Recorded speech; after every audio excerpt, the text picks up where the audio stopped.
Быйыл яз иртә килде, терлек азыгы да тиз өлгерде. Хәзер республикабыз хуҗалыкларында терлек азыгы хәзерләү тулы куәтенә бара. Нурлат районының Южная агрофирмасында бүгенге көнгә 2800 тонна сенаж салынган. Кырда тагын нинди эшләр башкарылганы турында алдагы язмада. Денис Филиппов бүген пишән өстендә иртәнге 6-дан. Хәзер 165 гектарлы люцерна кырын иңли. Трактор роле артында ул 9 ел. Шәшүдә дә, җир сөрүдә дә катнаша. Соңгы 2 елда 60чысы белән бергә азык әзерләүдә. Иссе, җил, кояшлы көннәр пишән өстендә ярдәмчеләр ди механизаторлар.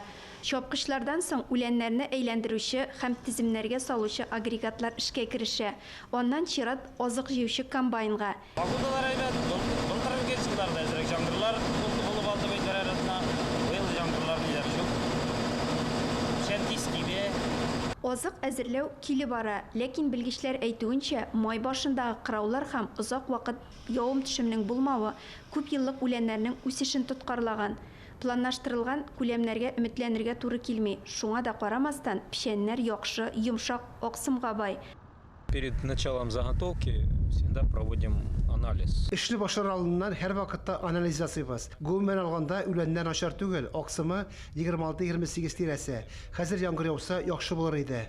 Һәрбер техникада механизаторлар барсы да комплектланган. 2 сменада эшне оештырып барабыз. Кендездә, төнләдә, шул комбайннарда, шул волковыразовательләр барсы да 2 смена оештырылган. Уҗымга чәчелгәнен чабып алганнар инде. Аны 320 гектарда үстергәннәр.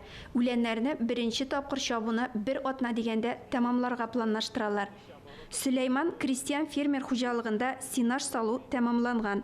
Монда аны 1200 тоннадан артык әзерләгәннәр. Район буенча бу күрсәткеч 4000 тоннадан артык. Тагын 132 тонна пишән әзер. Гөлназ Хәсәншина, Илшат Мәхмүтов, Ләлә Зайнуллина, Татарстан яңалыклары, Нурлат районы.